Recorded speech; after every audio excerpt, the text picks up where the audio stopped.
యెహోవాను స్తుతించుడి, యెహోవా నామమును స్తుతించుడి. యెహోవా సేవకులారా, యెహోవా మందిరములో మన దేవుని మందిరపు ఆవరణలో నిలుచుండు వారులారా, యెహోవాను స్తుతించుడి. యెహోవా దయాళుడు, యెహోవాను స్తుతించుడి. ఆయన నామమును కీర్తించుడి, అది మనోహరము.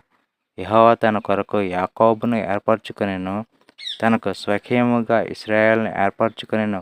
యెహోవా గొప్పవాడనియు, మన ప్రభువు సమస్త దేవతల కంటే గొప్పవాడనియు నేనెరుగుదును.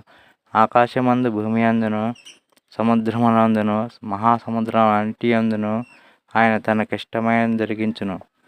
భూ దిగంతముల నుండి ఆవిరిని లేవజేయువాడు ఆయనే. వాన కురిపించినట్లు మెరుపు పుట్టించువాడు ఆయనే. తన నిధుల్లో నుండి గాలిని ఆయనే బయలువెళ్ళజేయును. ఐగుప్తులలో మనుషులలో తొలిచూలులను, పశువులలో తొలిచూలులను ఆయనే హతము చేసెను. ఐగుప్తులో నీ మధ్యను, ఫరోల ఎదుటను, అతని ఉద్యోగుల ఎదుటను ఆయనే సూచక్రియలను, మహత్కార్యములను జరిగించెను. అనేకుల అన్యజనుల బలిష్ఠులైన రాజులను ఆయనే హతము చేసినవాడు. అమోరీయుల రాజైన సీహోనును, బాషాను రాజైన ఓగును హతము చేసెను.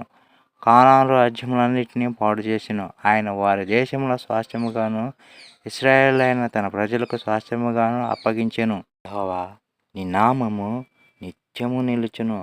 యెహోవా, నీ జ్ఞాపకార్థమైన నామము తరతరములుండును. యెహోవా తన ప్రజలకు న్యాయము తీర్చును.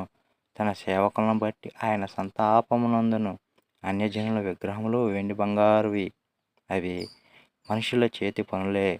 వాటికి నోరుండియు పలకవు, కళ్ళుండియు చూడవు, చెవులుండియు వినవు.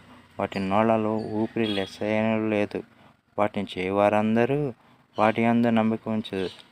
వారందరూ వాటితో సమానులగుదురు. ఇశ్రాయేలు వంశస్థులారా, యెహోవాను సన్నతించుడి. అహరోను వంశస్థులారా, యెహోవాను సన్నతించుడి.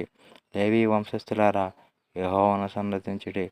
యెహోవా యందు భయభక్తి కలిగిన వారులారా, యెహోవాను సన్నతించుడి. యెరూషలేములో నివసించు యెహోవా సీయోనులో నుండి సన్నతింపబడునుగాక. యెహోవాను స్తుతించుడి. ఆమేన్.